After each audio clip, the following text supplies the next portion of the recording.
El lápiz de un arquitecto se desliza sobre una hoja en blanco. De pronto emerge lo que parece un boceto. Aunque apenas es un esbozo, algún día este dibujo acabará convirtiéndose en una estructura sólida que definirá el espacio, iluminará la oscuridad y resolverá el rompecabezas que intriga a todos los arquitectos de Tokio.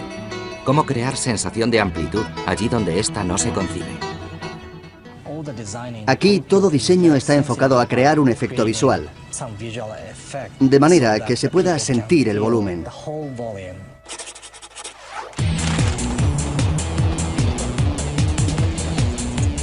En Tokio, el reto fundamental para cualquier arquitecto es superar las limitaciones que impone un adversario irrefrenable: el propio Tokio. El área conocida como Gran Tokio ocupa una superficie de casi 8.000 kilómetros cuadrados e incluye la propia ciudad y gran parte de las 3 prefecturas que la rodean. Ninguna urbe del planeta está tan densamente poblada. Aquí viven 35 millones de personas, 13 millones más que en el área metropolitana de Nueva York. El centro de Tokio, la ciudad propiamente dicha, alberga a más de 12 millones de personas en unos 2.000 kilómetros cuadrados. Y en algunas zonas de la gran urbe habitan más de 50.000 personas en apenas 3 kilómetros cuadrados, el triple de la densidad de población de Chicago.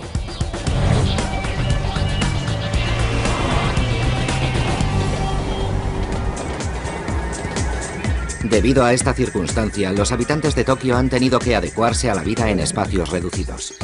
En una época en la que el tamaño medio de una casa en Estados Unidos supera los 200 metros cuadrados y en Europa los 90, la mayoría de los tokiotas habitan viviendas de poco más de 60 metros cuadrados.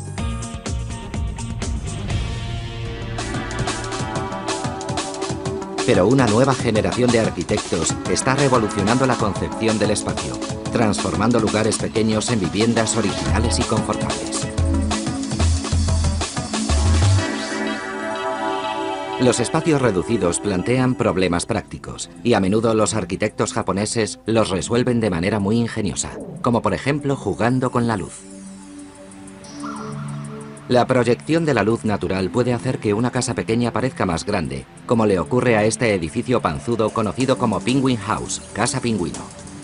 Fue diseñado por el arquitecto Yasuhiro Yamashita, cuya filosofía profesional propone que debe ser el entorno el que dicte el planteamiento arquitectónico. Está ubicado en el distrito de Itasbashi. Penguin House es una casa pequeña incluso para los estándares de Tokio. La planta de la estructura ocupa 30 metros cuadrados, el tamaño de un garaje de 2 plazas. El espacio útil es de 83 metros cuadrados. Yamashita se valió de la luz natural para conseguir la impresión de una mayor amplitud.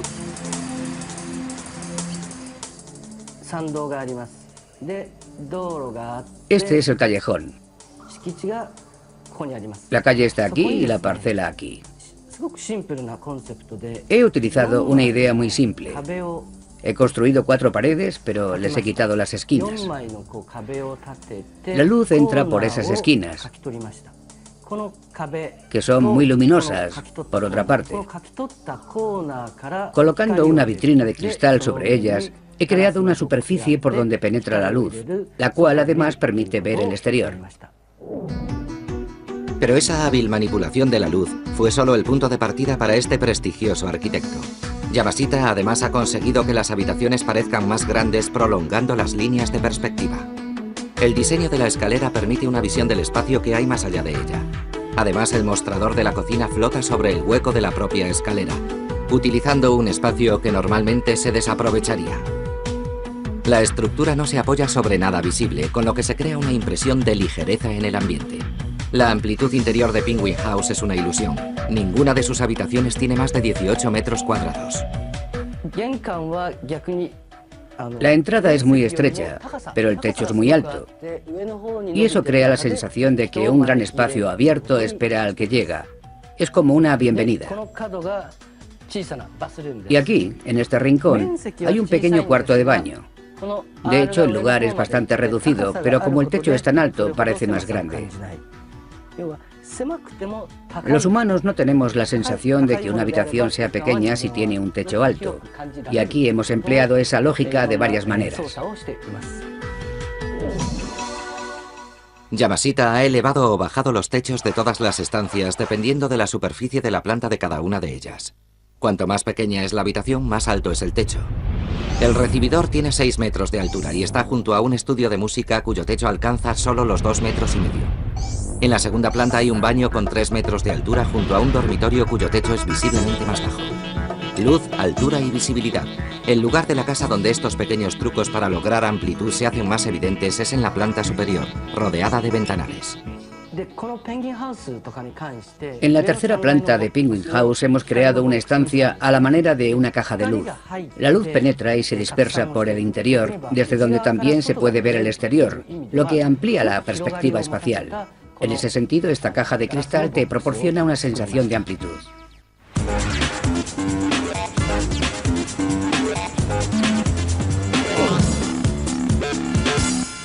A 8 kilómetros de Penguin House hay otra residencia, la casa Naka Ikigami, que es un ejemplo de cómo los arquitectos de Tokio economizan el espacio mediante imaginativos sistemas de almacenamiento. Fue diseñada por Tomoyuki Utsumi para un particular. La planta de la casa tan solo tiene 44 metros cuadrados de superficie. Y si en muchos aspectos el edificio parece más bien un almacén, quizá no sea meramente casual.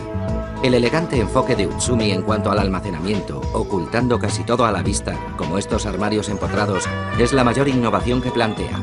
En todas las plantas el arquitecto ha creado zonas de almacenamiento bajo los mostradores, las escaleras e incluso el propio suelo. Esto permite conservar todo en orden y mantener limpias las líneas de diseño originales de la casa.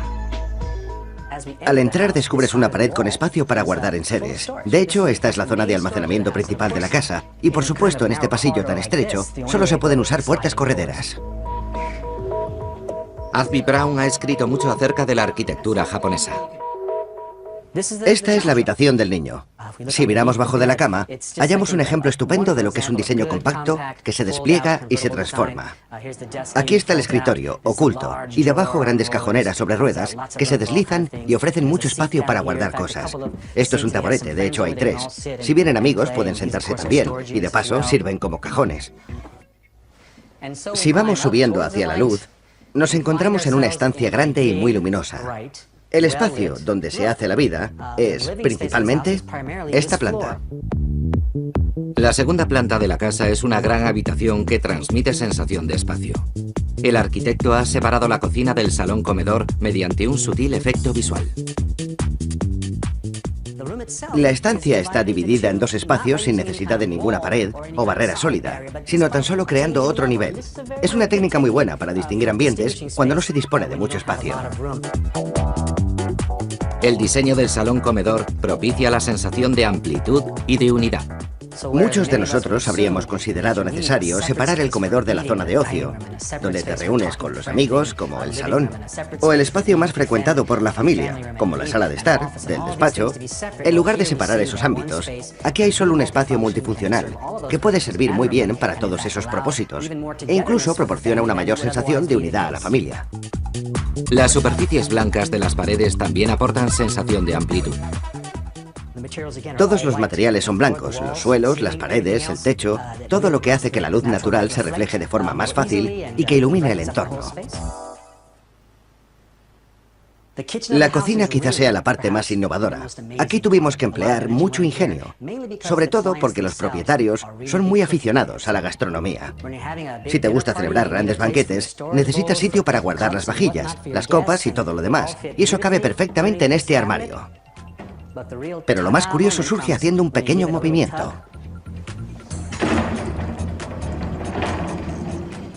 La encimera sale de la pared y entonces tienes una mesa adicional.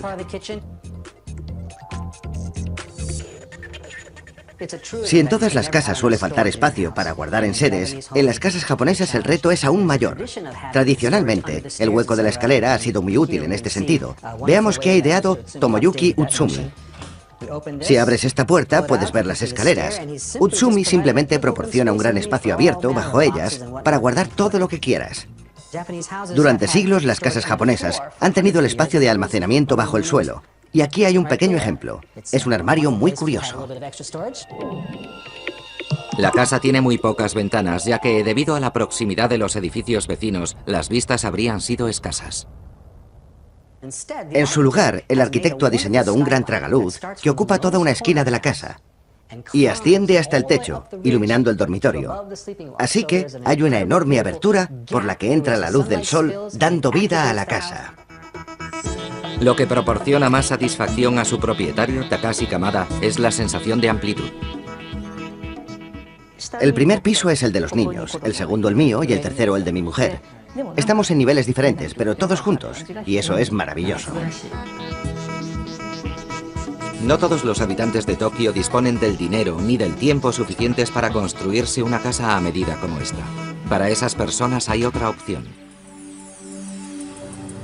Muchas de esas casas pequeñas son prefabricadas, construidas en fábricas como Daiwa House.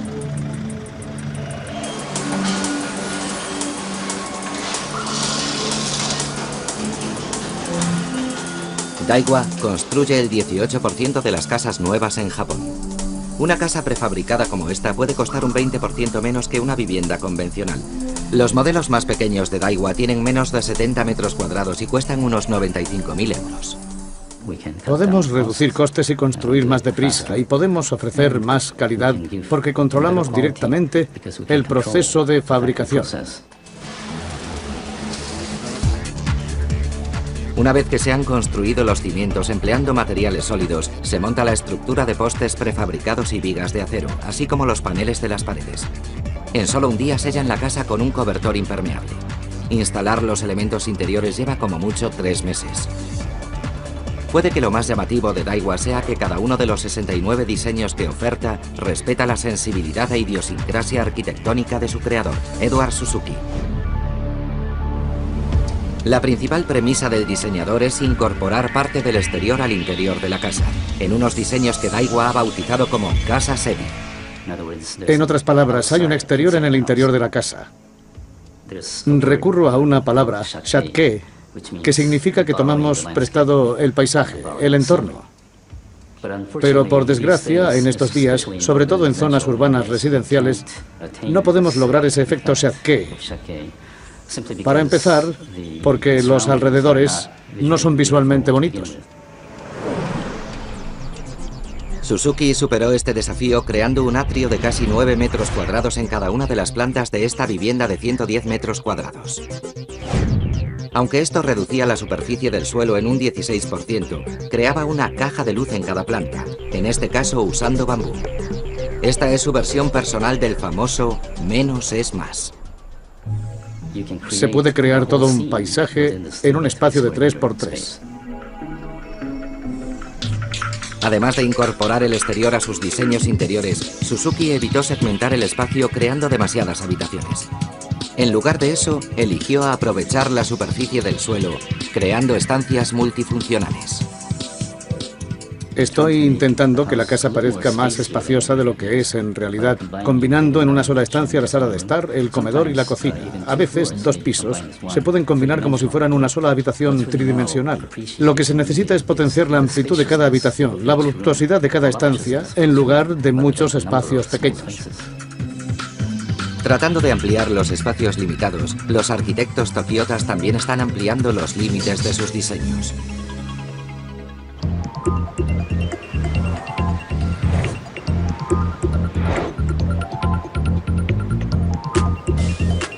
Más de la mitad de los habitantes de la ciudad viven en bloques de apartamentos.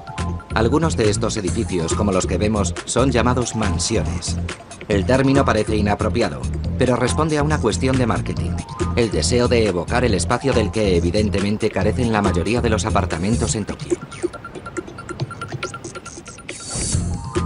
Los apartamentos de las llamadas mansiones miden como promedio unos 18 metros cuadrados, 3 veces menos que un apartamento típico de Manhattan. Arquitectos como Manabu Shiba asumen la densidad urbanística de Tokio. En lugar de encorsetar el espacio, Shiba crea interiores que se abren como escaparates al mundo exterior. Por ejemplo, este edificio de 3 apartamentos en el que el propio Shiba vivió hasta el año 2006. Los diseños del arquitecto en busca de espacio juegan con la frontera entre las zonas privadas y comunales. Esta es. Adelante. Esta es la escalera principal. De alguna manera se puede apreciar que hay una parte de la vida privada de otra persona, de otra de las unidades. Porque en lugar de separar cada una de las propiedades, cada uno de los apartamentos o de las residencias privadas, he intentado que haya una interacción. Shiva juega con la tensión entre lo público y lo privado, entre lo interno y lo externo. La escalera exterior se puede ver desde el salón, el dormitorio desde el cuarto de baño, y la ciudad desde varias zonas, incluyendo una terraza. Me encanta esto, me encanta esta vista. Pero el primer planteamiento que se hizo Shiva para crear estos apartamentos de 60 metros cuadrados no era tan abierto. Primero pensé en un diseño muy protector. Así que mi primera idea fue la de construir una pared muy gruesa. Pero no es agradable aislar nuestra vida privada del entorno, porque eso crearía una ciudad terrible. Sería como una caja cerrada. Así que empecé a pensar en cómo abrir esa pared tan gruesa. Shiva creó un espacio para el almacenaje, transformando las paredes en 2 armarios de 60 centímetros de profundidad. Intenté aprovechar al máximo este espacio, creando los armarios. La línea es muy minimalista, así que parece que es una pared más de la casa. Las ventanas empotradas tienen marcos de acero inoxidable que funcionan como espejos y hacen que el interior parezca más grande, reflejando imágenes del exterior. Por la ventana no se puede ver el cielo debido a la inmensa mansión que hay enfrente. Pero gracias al reflejo, se puede apreciar al menos en la parte inferior de la ventana. E incluso se ve a la gente caminando por la calle. Esta ventana proporciona mucha información del exterior. Shiva ha aplicado el mismo concepto en otras zonas de este pequeño apartamento, logrando una sensación de abertura al exterior. Pensé que tal vez ayudaría a que el material del suelo y del techo fuera brillante, reflectante, como una extensión del acero inoxidable. Los reflejos atraen el mundo exterior hacia el interior del apartamento. Aprecias el movimiento del sol, los cambios del tiempo y los cambios en el entorno. Shiva logró una mayor sensación de amplitud, creando una casa circular. Se puede entrar, pasar de una habitación a otra y acabar donde empezaste. No hay espacios sin salida, ninguna oportunidad a la claustrofobia. El apartamento de 60 metros cuadrados de Shiva es un ejemplo innovador, pero en realidad se trata de una excepción.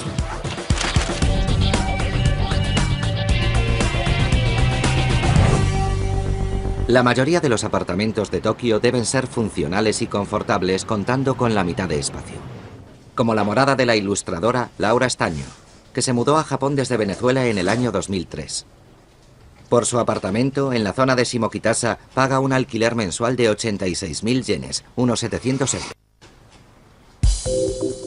Su apartamento mide unos 25 metros cuadrados y en términos relativos es bastante grande y bastante más lujoso que muchos. Como en todas las casas de Tokio, al entrar debes dejar los zapatos en la puerta. Te quitas los zapatos y entras descalzo. Todo debe estar muy limpio. Este precepto japonés, los zapatos no entran en la casa, ayuda a maximizar el espacio del hogar. Permite que el suelo tenga más usos que en Occidente, simplemente porque está más limpio. Como es pequeño, se tiene que aprovechar todo y te sientas en el suelo, comes en el suelo. Cada habitación del apartamento de Laura es una muestra de eficiencia. No se desperdicia ningún espacio. Todos los muebles son portátiles y plegables. Estas mesas se pueden separar, pero también se pueden unir para hacer una más grande. Así que si haces una fiesta, por ejemplo, y esa pequeña mesa no es suficiente, se puede ampliar. La mayoría de los muebles de Laura son apilables o plegables y los solicitó por catálogo a tiendas como Dino's House Stylings, que vende muebles especiales para ahorrar espacio, como esta innovadora mesa rodante. Por ejemplo, cuando te vienen a visitar los amigos y necesitas más espacio en la mesa, simplemente haciendo esto, puedes hacer que la mesa sea más grande. Casi todo lo que hay en las tiendas está diseñado para plegarse, para ser apilado contra una pared, para compactarse, para quedar a la vista u oculto, o para poder encajarlo en lugares pequeños como la cocina de Laura. En ella ha conseguido encajar un pequeño frigorífico, un microondas, una cocina de 2 fuegos y un grill. En Japón se pueden comprar cosas muy baratas, así que todo tiene que encajar. Ya encontrarás la forma de lograrlo. Aquí se pueden secar los platos y cuando cocinas queda suficiente sitio. Es muy compacta, pero tienes todo lo que necesitas. El cuarto de baño de Laura es muy pequeño y funcional y contiene un inodoro ecológico muy común en Japón. Es muy típico. Tiras de la cadena y el lavamanos está aquí. Te lavas las manos y ahorras agua. Es un retrete muy típico aquí. Como muchos de los residentes en Tokio, Laura vive en un apartamento muy pequeño, demostrando que la adaptación a la escasez de espacio no es exclusiva de los nativos.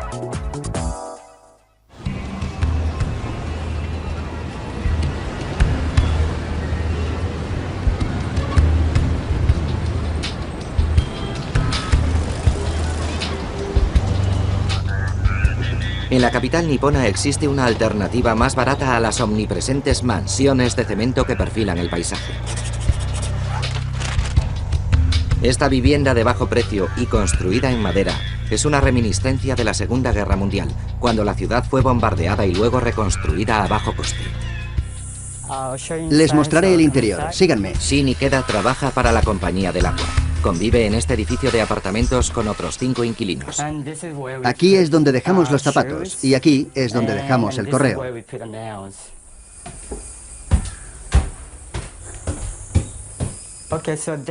Hay 2 habitaciones a cada lado, 2 en este lado y 2 en este. Y hay una más en la parte de atrás. Les enseñaré la mía. Vengan conmigo. La habitación de Ikeda tiene apenas 9 metros cuadrados. Paga unos 25.000 yenes al mes, el equivalente a unos 200 euros. Para los precios de cualquier ciudad del mundo desarrollado es una ganga, pero tiene una pega. Ikeda debe hacerlo todo: cocinar, relajarse, dormir en esta pequeña habitación. Duermo en el sofá que de hecho se convierte en cama. Tengo 2 futones aquí, por si viene algún invitado. Y aquí tengo una cocina. Hay de todo, un horno, un fregadero y aquí un pequeño frigorífico. La habitación de Ikeda, como uno de cada 5 apartamentos de Tokio, carece de un elemento fundamental: el inodoro. Tiene que usar uno de los 4 comunales que hay en el edificio. Les mostraré uno de estos. Esto es lo que se llama un inodoro de cuclillas. Es un retrete al estilo japonés. Te pones en cuclillas y haces tus necesidades.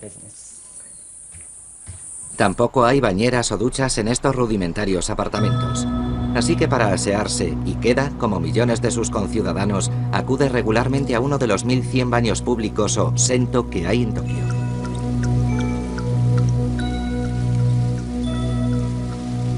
El sento ha formado parte de la vida japonesa desde el siglo XVI, pero su número se elevó tras la Segunda Guerra Mundial, cuando empezaron a construirse miles de viviendas que carecían de un baño completo. Suelo ir unas 3 o 4 veces a la semana. Algunas personas van más, pero se está encareciendo bastante.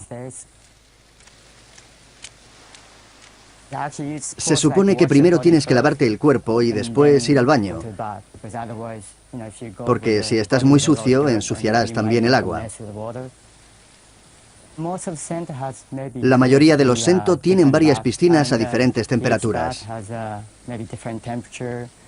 Suelen usar productos para que el agua huela bien. Yo me lo tomo con tranquilidad, es uno de mis lugares favoritos. Al menos le dedico 1 hora. Un inconveniente que se ha convertido en un placentero ritual. En Tokio, esta circunstancia es una norma, más que una excepción. Lo que no puedes o no quieres hacer dentro de tu pequeña vivienda puede hacerse fuera, en la ciudad, a menudo a la puerta de casa. La ciudad se convierte en una extensión de tu propio espacio privado. Básicamente te sueles ver con los amigos fuera, no te sueles ver en casa. Las propias calles son como una especie de salón. Muchas de las actividades que en Occidente se realizan dentro de casa, a menudo en Japón, se realizan en estas zonas de la ciudad.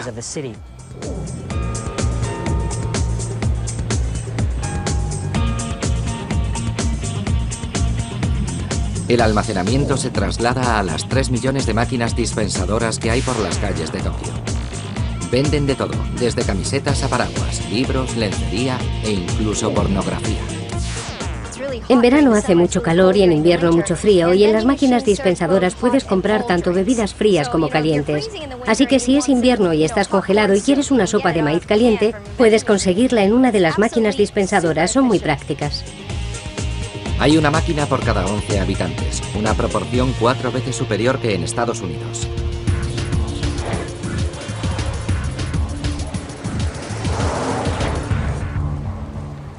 La falta de espacio también afecta a algunos de los habitantes más pequeños de Tokio, las mascotas. Para aquellos que no tienen espacio en casa para tener una, Tokio ha encontrado una solución muy práctica. Bienvenidos a la casa de los gatos Neko Bukaru. Por 600 yenes, unos 5 euros, los amantes de las mascotas pueden pasar un rato con un gato en este zoo de mascotas. Claro que algunos gatos son más amistosos que otros.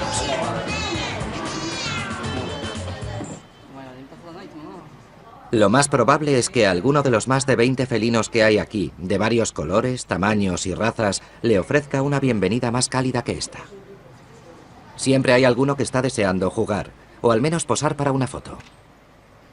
En la jungla urbana, que no deja espacio para ellos, estos gatos domésticos son un artículo de lujo y reciben muchas atenciones.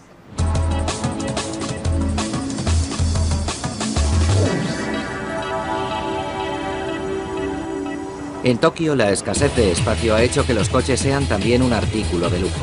Aparcar en el centro puede salir a más de 500 euros mensuales. Sin embargo, unos 9 millones de coches circulan por Tokio en un día laborable, y todos tienen que aparcar en algún sitio. Los responsables de urbanismo han ideado aparcamientos automáticos como este. La automatización elimina la necesidad de rampas y pasillos. En su lugar, este espacio se emplea estrictamente para aparcar, maximizando su capacidad. Una vez que el conductor abandona el vehículo, las máquinas hacen el resto. Este es el lugar donde se supone que el cliente tiene que salir del vehículo. Después, la máquina llevará el coche hasta el sótano de manera automática. A la máquina la llamamos elevador. Después se inicia un proceso que llamamos daishe, donde el coche se mueve lateralmente. Como les mostraré más tarde, cada celda es una plaza de aparcamiento. En este proceso, la máquina colocará automáticamente el coche en su celda.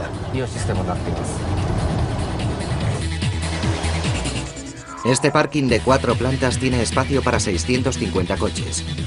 Y es solo uno de los 12 aparcamientos subterráneos del complejo de Roppongi Hills.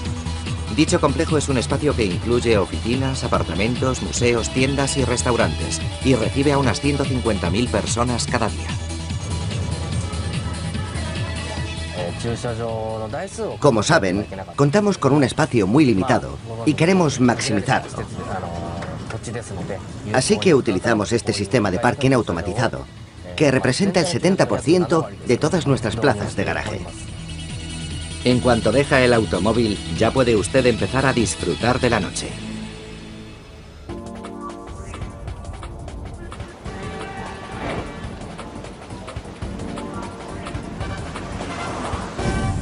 Y si efectivamente le gusta la vida nocturna, la noche de Tokio tiene fama internacional. Como en casa hay poco sitio para fiestas, todo el mundo se reúne aquí. Esto es Okucho, un pequeño distrito de la zona de Shibuya en el que abundan los bares. Cada ciudad de Japón tiene distritos parecidos a este, con establecimientos destartalados que vienen funcionando desde el fin de la guerra. Es interesante el tamaño de estos establecimientos. Literalmente, puedes llegar de una pared a otra estirando los brazos. Estamos en un bar, el Drunkard Alley, en Okucho, Shibuya. Este es un bar típico, y en él apenas caben 4 o 5 personas. Eso propicia, claro está, la unión entre ellas. Para aquellas parejas que quieren llevar esa unión hasta otro nivel, Tokio ofrece una solución perfecta a un precio razonable. Son lo que llaman hoteles del amor.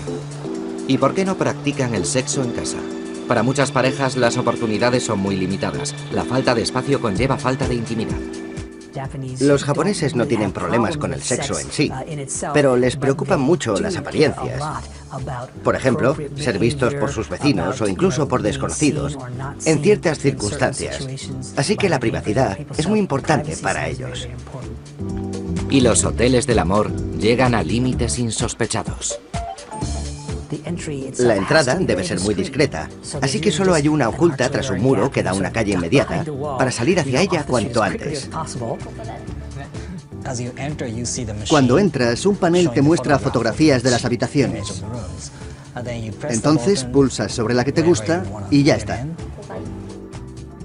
Después pasas por la recepción, donde abonas el coste de la habitación sin ser visto por el recepcionista. Suelen ser muy coloristas en lo que respecta al diseño. Ofrecen una opción de ocio muy conveniente, además de comodidad, seguridad y privacidad. La habitación es como un mundo aparte. Es un cuarto de juegos. La cama, por supuesto, está en el centro. La iluminación es muy importante. Suele ser tenue, aunque es regulable, para que todo resulte sensual. Se pueden comprar un montón de cosas sin abandonar la habitación, como cigarrillos, alcohol, preservativos y juguetes sexuales. No es sorprendente que los hoteles del amor sean frecuentados por matrimonios que tienen niños en casa y que no disfrutan apenas de intimidad. Si quieren tener relaciones sexuales, no les queda más remedio que recurrir a un hotel del amor y pasar allí al menos un rato. Creo que el concepto de los hoteles del amor se basa en la idea de compartir nuestro espacio privado. Todas las parejas están ahí. Unas 50 personas están haciendo lo mismo, pero ninguna de ellas se encontrará. Puede parecer frívolo, pero los hoteles del amor han sido diseñados para satisfacer la necesidad de intimidad que tienen muchas parejas.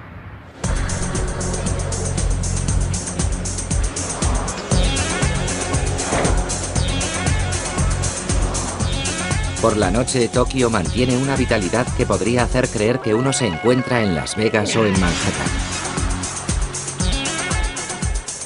Pero la vitalidad no se concentra en la noche. Los japoneses son famosos por poner el alma en su trabajo, y Tokio quizás sea el epicentro de esa ética. La semana laboral es de 55 horas, y como media se dedican unos 90 minutos diarios a ir y volver del trabajo.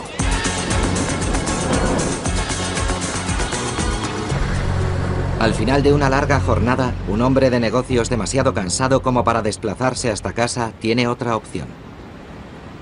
Incluso en esta ciudad tan densamente poblada, sin habitaciones para invitados en los hogares, se puede encontrar un hueco para descansar en los llamados hoteles cápsula. De hecho, su existencia está justificada. Si trabajas hasta tarde y no puedes coger el tren que te lleva a casa, y dado que un taxi sería demasiado caro, la mejor opción es quedarse en un hotel cápsula. Los hoteles cápsula no son caros, menos de 20 euros la noche, aunque muchos son exclusivos para hombres. No hay habitaciones, solo cabinas para dormir que miden 1 metro de ancho por 2 de largo. Están hechas de plástico o de fibra de cristal y tienen la altura justa para incorporarse. Se parecen a las literas de un tren nocturno y tienes que subir por una escalera para acceder a la cama superior. Normalmente están agrupadas en 3 alturas. Hay una abajo, otra en medio y otra arriba, y se accede a ellas desde uno de los extremos. Cada uno de estos hoteles puede tener 30, 40 o 50 cápsulas por planta. Cada cápsula suele tener una televisión, una radio y una lámpara para leer. Y creo que son bastante prácticas. No es un lugar donde quieras pasar más de 1 o 2 noches, pero es relativamente confortable. De hecho, es más cómodo y agradable de lo que parece. Este ejemplo de pragmatismo en el ahorro de espacio tiene un precedente.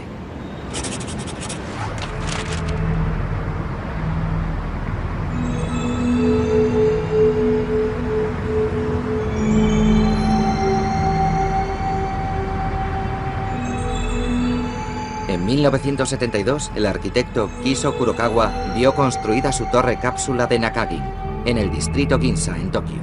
Han pasado varias décadas, pero este edificio único sigue pareciendo venido del futuro.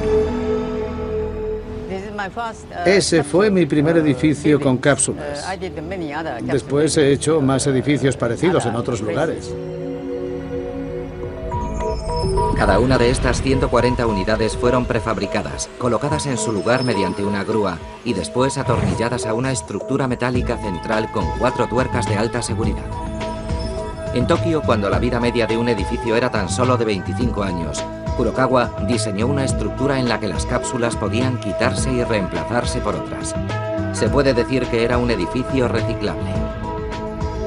Las cápsulas medían solo 3,5 metros de largo por 2 de ancho y no eran lo suficientemente amplias para servir como residencia, pero su propósito no era ese. Podías tener tu propio estudio de trabajo junto a una habitación para descansar. Incluso podías comprar 3 o 4 para tu empresa y usarlas para recibir clientes en viajes de negocios. Las cápsulas también ofrecían descanso a los trabajadores de las afueras de Tokio. El tiempo que los trabajadores dedican a ir y volver del trabajo puede ser de 3 horas al día, y eso es mucho tiempo. La idea de Kurokawa acerca de una arquitectura reciclable aún no se ha consolidado, pero esta torre única, inspiración de los innumerables hoteles cápsula, es fruto de un diseño que se adelantó a su época.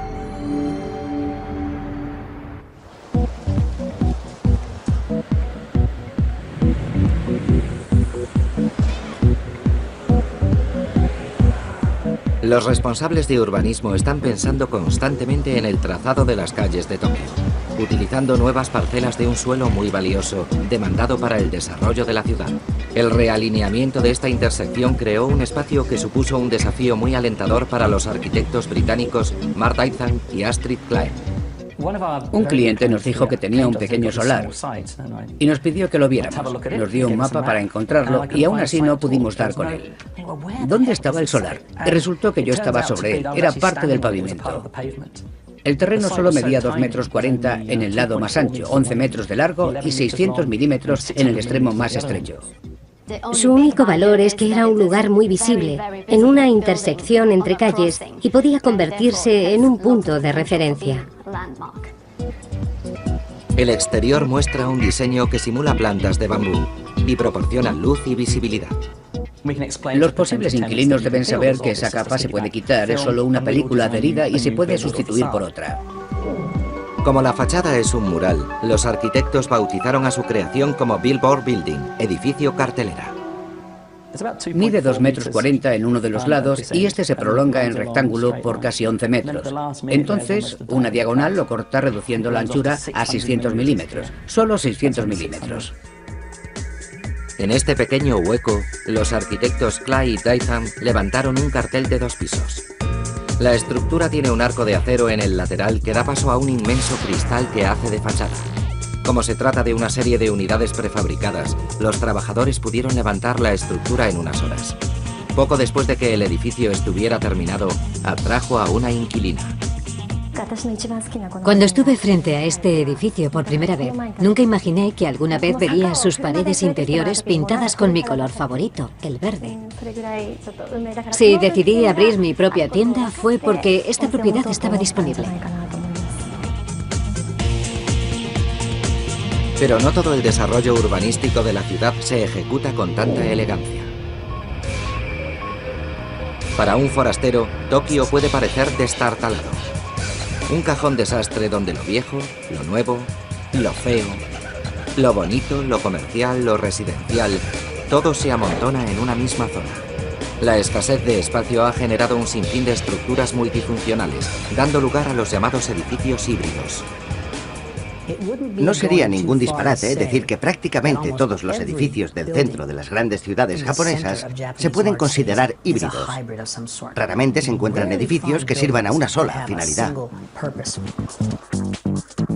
Entre los híbridos más inusuales de Tokio podemos encontrar una autoescuela sobre unos grandes almacenes o este edificio del distrito de Akihabara.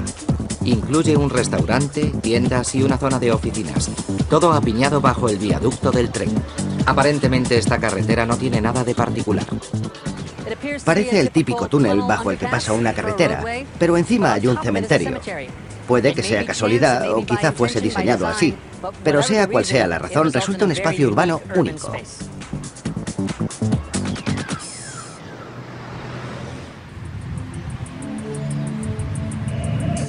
Cuando el arquitecto Yoshiharu Tsukamoto estudió el paisaje urbano de Tokio, ciertas estructuras en particular llamaron su atención. Se pueden ver muchos de estos pequeños y extravagantes locales encajados entre los grandes edificios. Tsukamoto ha bautizado este tipo de construcciones como arquitectura para mascotas.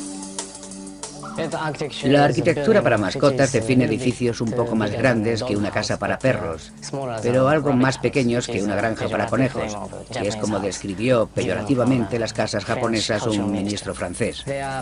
Están construidos en el sobrante de un solar, en un recodo de la ciudad, y son únicos porque tienen formas muy extrañas, como por ejemplo un triángulo trapezoide.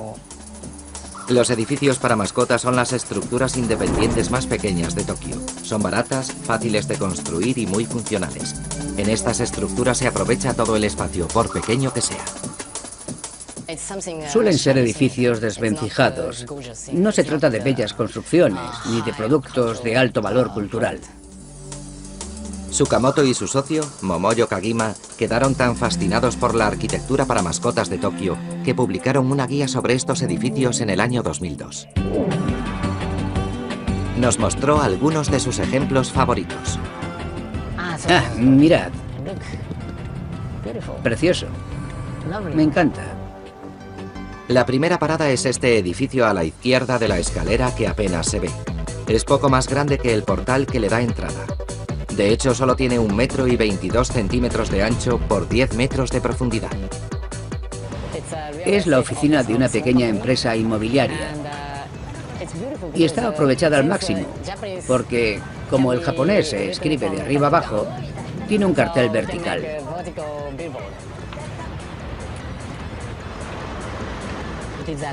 La pequeña construcción linda con la escalera exterior de un edificio adyacente, de manera que se trata de una solución arquitectónica muy interesante.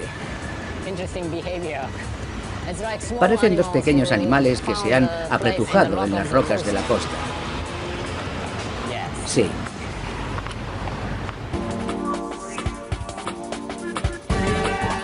La segunda parada es este edificio rojo metido como una cuña entre dos rascacielos.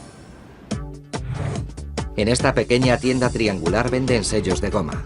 Mide solo 11 metros cuadrados. La parte inferior de la fachada está cubierta de información sobre los sellos y sus precios. Creo que el diseño está muy orientado hacia el grafismo.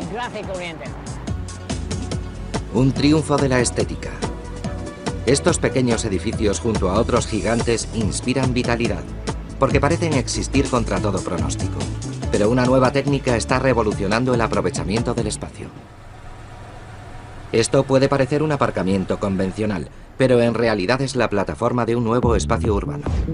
Para el empresario Masao Masumura, el asfalto y las plazas de aparcamiento son una fuente desaprovechada de activos inmobiliarios en una ciudad que tiene muy poco espacio disponible. Su empresa, Philpark, tiene una oficina prefabricada sobre un aparcamiento alquilado a otra empresa. La empresa que recauda el alquiler del aparcamiento es propietaria del suelo y nosotros del espacio aéreo que hay sobre él. Hemos desarrollado una estructura que también alquilamos. Es el sistema Philpark. La planta del edificio consiste principalmente en estos pilares. Cada uno de ellos ocupa apenas 10 centímetros cuadrados de superficie, así que la estructura no interfiere en el negocio del parking. Se necesitan solo 2 semanas para construir la estructura con estos módulos prefabricados. El edificio puede permanecer allí varios años antes de ser desmantelado y transportado a otro lugar. Si el propietario del parking decide cancelar el contrato, habrá que llevarse esta estructura a otro sitio. Edificios como este demuestran que menos puede ser más. Creo que lo pequeño es bello. A mí me lo parece. Los espacios intimistas me resultan más interesantes que las casas fastuosas. El aprovechamiento del espacio permite que más gente viva y trabaje en los núcleos urbanos sin tener que desplazarse desde los suburbios. Y es en estos barrios de Tokio donde el término compacto adquiere pleno sentido y donde los ciudadanos que pasan en casa el tiempo imprescindible usan la ciudad a plena conveniencia. Cuando piensas en algo que quieres hacer, algo que harías en un lugar íntimo, piensas en tu casa. Pero en Tokio puedes encontrar ese lugar en cualquier esquina y satisfacer tu deseo sin problemas. Tokio es la capital de la inmediatez y la satisfacción, donde hay productos y servicios al alcance de tu mano a todas horas, de día y de noche. Y la ciudad te ayudará a cumplir tu deseo lo más rápido posible y en la mayor medida posible. Tokio es probablemente el modelo más cercano a ese ideal de satisfacción.